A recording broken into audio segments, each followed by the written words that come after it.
All right, welcome to another episode here of the Spurs Takeover. I'm your host, Joe Garcia, and we're going to be excited tonight because we're talking about a Spurs win over the Utah Jazz. And what a game tonight, Wesley. They actually came and really put it on the Jazz from the beginning.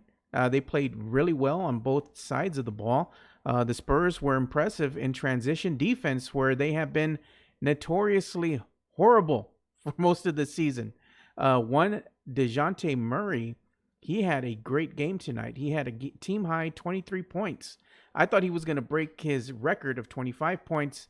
He was just a couple points shy, but nonetheless, I'm excited that the Spurs were able to get a much needed win against the Utah Jazz, which are one of the better teams in the West. So right now, the Spurs have improved their record to 24-31.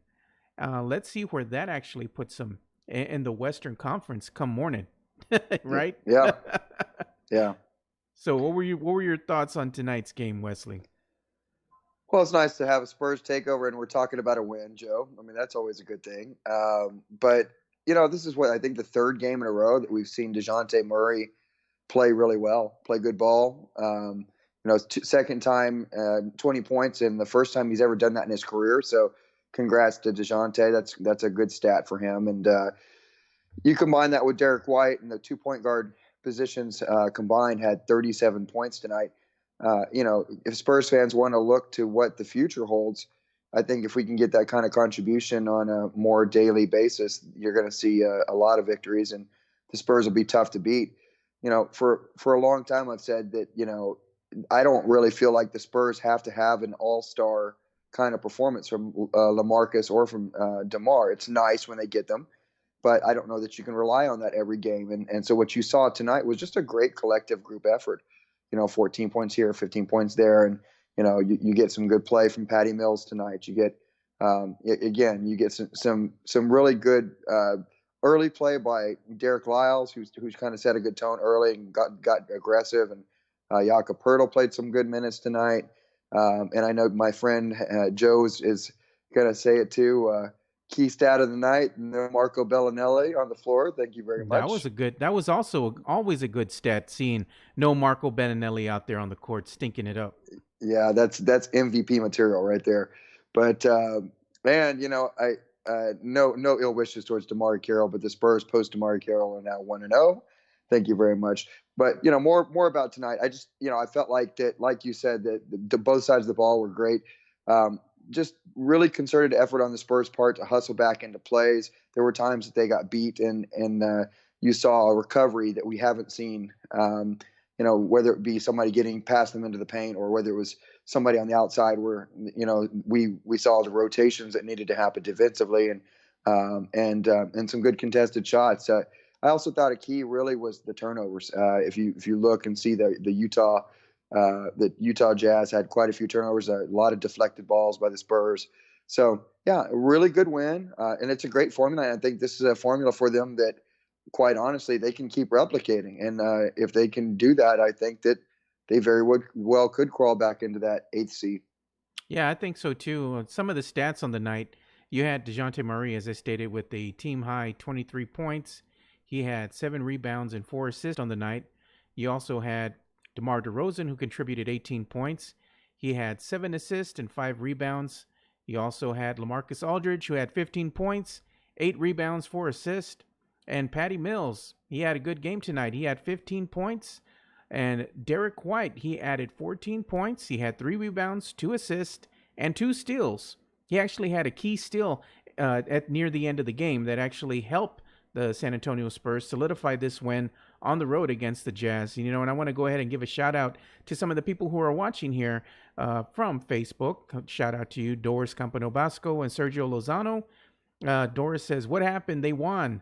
Sergio Lozano says, "Solid W. Boys needed to get several more, but a damn good start." I agree. Then somebody's name who I cannot pronounce on Twitter, he says, "Hey, good morning, Joe." Well, good morning to you from the other side of the world, wherever you're tuning in from. And Ty Yeager says, great win tonight from San Antonio. I'm loving DeJounte getting a bigger role. I think we all are. He's now playing like a stereotypical point guard for the San Antonio Spurs.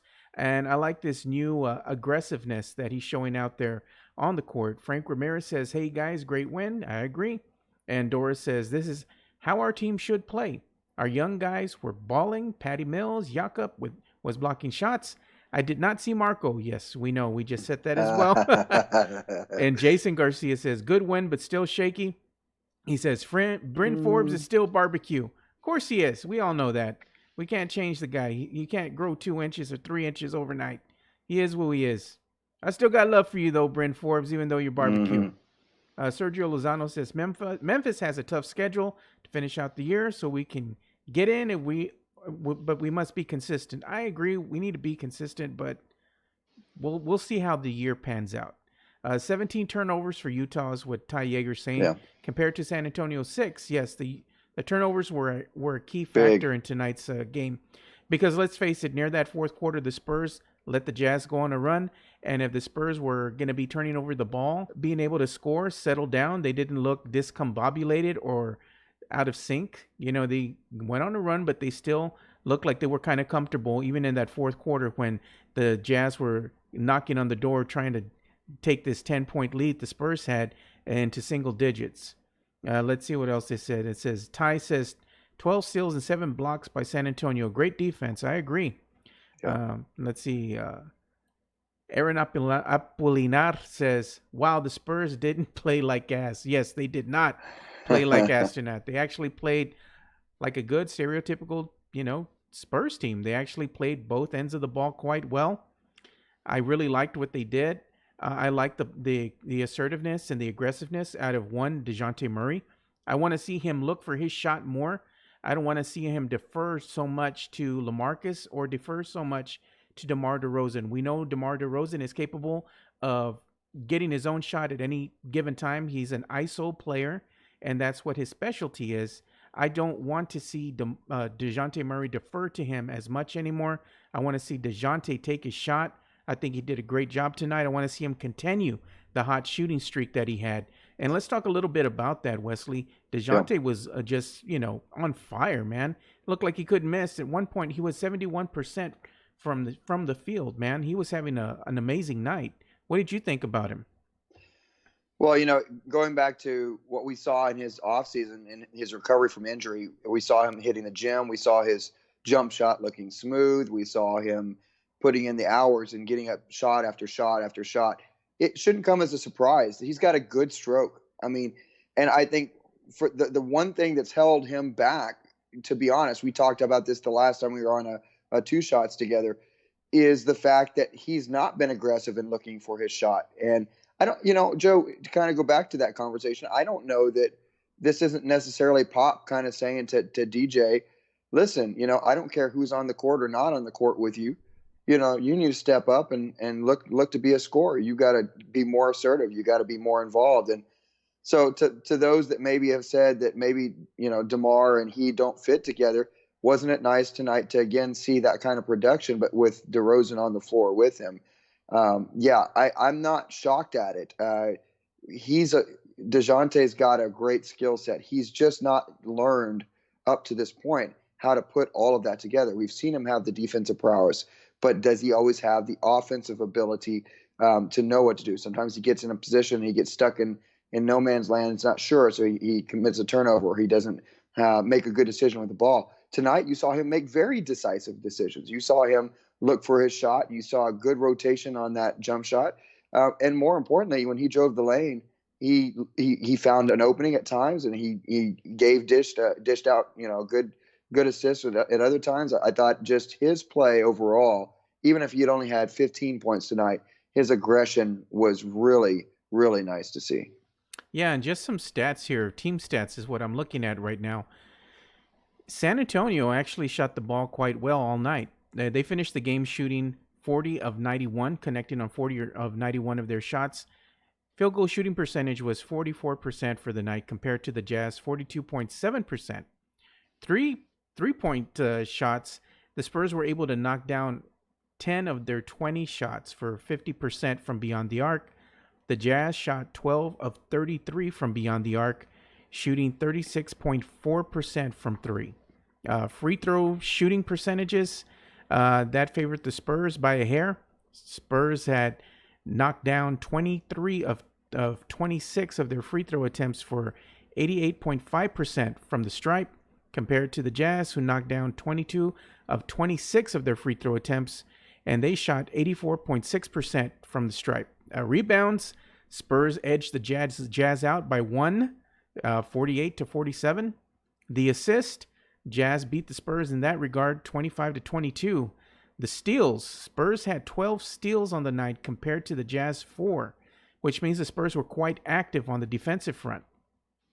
Oh, and then let's see. Paul Garcia says, "Wow, Joe, look at Murray making mid range. Maybe we should play him a little bit more." It's like, yeah, I agree. He played great tonight, but I think really the game was summed up in those turnovers. Spurs again, they had 7 compared to the Jazz 17. But where it gets interesting is fast break points. The Spurs had 9 fast break points on the night. The Jazz had 18 points in the paint. The Jazz really beat us in points in the paint. We had 28 points on the night compared to the Jazz 42. So it looks like those steals and turnovers played a huge factor in tonight's game because of the activity from San Antonio Spurs on the defensive front. Now, hopefully they can actually compound on this and keep moving it forward and say, if we play defense, look at what can happen when we are getting beat, not only on the fast break points, but also in points in the paint. The Spurs give themselves a chance to win, especially on the road when they can play decent defense. Your thoughts on that, Wesley? Yeah, there's no doubt about it. I mean, how many times have we seen the Spurs over the years not produce offensively, coming down into a defensive grind fest and just walk away with a victory? I mean, that old adage holds true. I know nowadays the NBA is flashy and sexy with all of the fast breaks and the three-pointer shot, but I'll take a great defensive team anytime.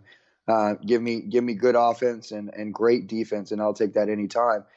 I thought also in those stats that you're reading, Joe, I think the one that holds true is Utah is such a good three-point shooting team. That they are.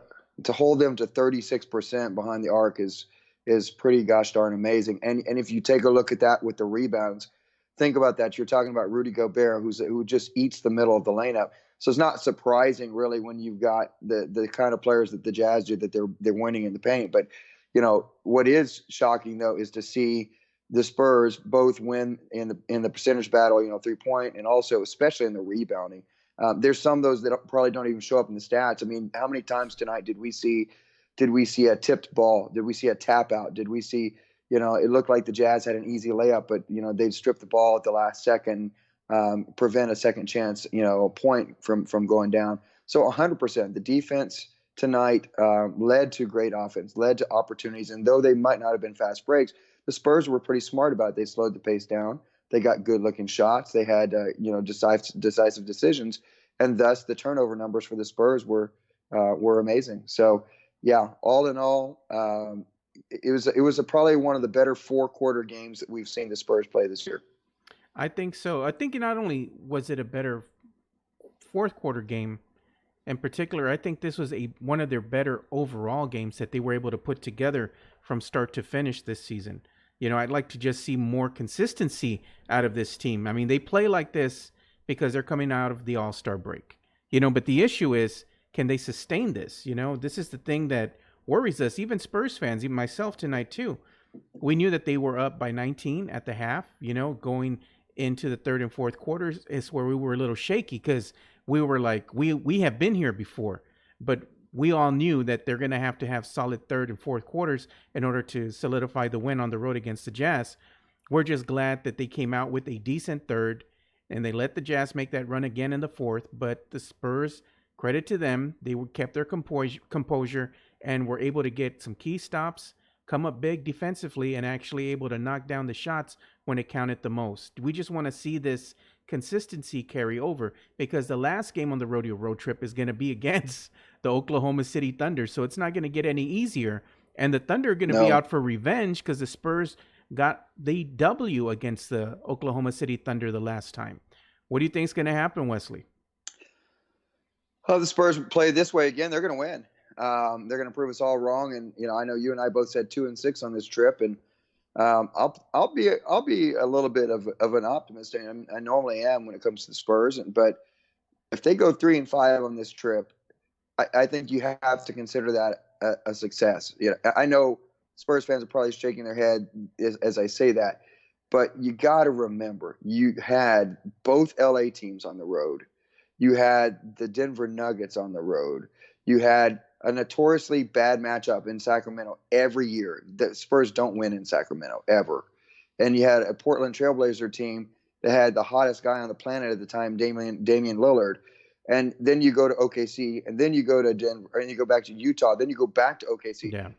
It would have been easy to see this go 0-8. And if they step up and end up going 3-5, Joe, man, you'd have to say that's a catapult. I mean, could that put them in a position to make a run down the stretch? I mean, I think so. It just really kind of depends upon how they now start to play night to night. Can they avoid the snafus of going against a Cleveland or a Chicago or somebody like that they should beat, and they don't when they go back home? That's the part of this that could really be big, because we started to see them on that East Coast trip play really well on the road. We've seen it now in a couple of games here on this road trip where they look very capable of winning against the best in the West.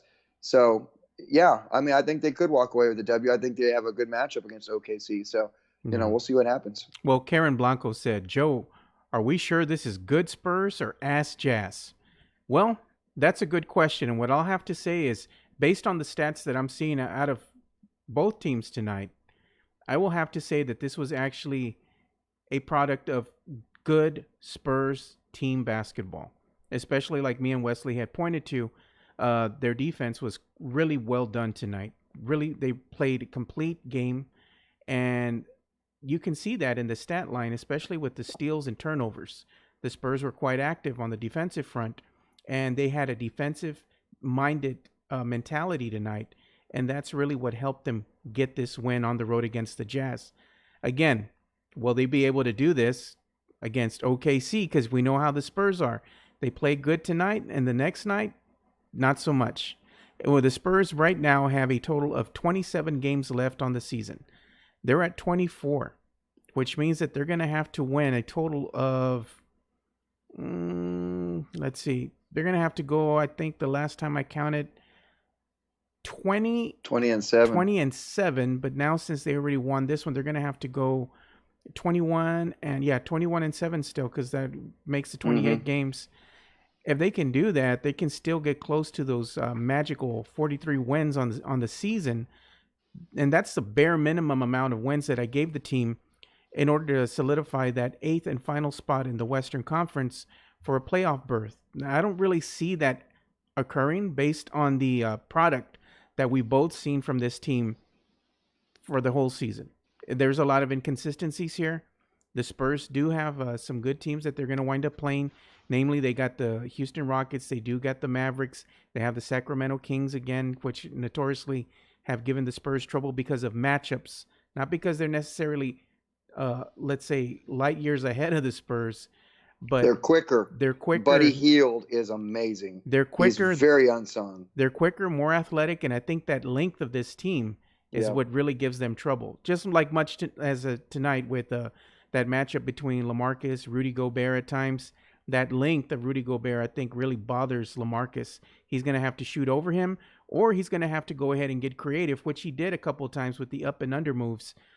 So, you have that. He just needs to be a little bit more assertive, I think, in the paint to give himself a better chance of being able to score against these longer, more athletic defenders. And I'm talking about Joe, LaMarcus. Let's be honest, okay? Joanne asked a question about, is this ass Jazz? Well, yeah, it could be. If they're 1-7 in those yellow jerseys, it's kind of like the Cowboys blue jinx we were talking about. Yeah, true that. So if Utah sends their yellow jerseys over to OKC and OKC wears their tragic jerseys, then yeah, I mean, I think I could see that. But hey, listen, I think this is such an important part of this. This, to me, tonight was also a chance to see the Spurs younger members. We've been talking and everybody's been saying we want to see these younger members develop. maybe this is the way, again, Pop, we don't get to hear his conversations with the players. He's so close to the vest. I really feel like this has had something to do with the greatest coach of all time going in the ears of some of these younger guys and saying, this is your time now. Stop waiting. Stop trying to play the second fiddle to other people. And, we put you in this game. We give you these contracts for a reason. Go out there and produce. Go out there and play aggressive and, see what comes out of it. And so we've seen the improvement in Lonnie throughout the year. We've seen his confidence grow. We've seen his minutes increase. Now we're seeing DJ, and we've seen Derek come in and have strong, games and coming off the bench. So I think, Joe, honestly, this isn't Ask Jazz that would cause this win tonight. You and I both agree. This is what is happening with these younger players developing and starting to trust each other. Yeah, what's funny to me is that the Spurs actually have the Jazz again on a Mm-hmm. back-to-back in March. On March the 22nd, they play the Jazz. That's an early tip at 6. And then on the 24th, they turn around and they play the Jazz for a late tip at 9 p.m. So Wow. they're still going to face this team again. Yellow And that's jerseys. interesting. Who knows what they're going to wear this time? But if they don't wear the yellow jerseys, I don't like our chances. I know. But either way, it was a much needed win. I think this does a lot for the Spurs as far as the team morale goes. It's them being able to get this win, and actually, seeing if they can go ahead and just keep it going. A win makes everything better. And I think right now all is well in Spurs Nation because the Spurs got a much needed win. I just want to see them keep on producing such wins on the road. They seem to play a little bit better here at home, but even then, coming away with the win has been something that's not easy for them to do. I think tonight really showed them, even though a team can go on runs, as long as you keep your composure and you can play that defense and you can just go ahead and get the stops you need and rely on your teammates, because it looked like tonight everybody was kind of playing on the same page for once. They Yes. were trusting in their teammates. They were trusting that somebody was going to go ahead and get that much needed stop or steal. And actually, I thought their passing game in the open court was quite well. It didn't turn into turnovers, and more than than not, they converted the opportunities they had in the open court into points, which is always good. Those are easy points for you, So I like that. Like I said, it just all depends on consistency moving forward. So, and that, any final thoughts in closing here, Wesley?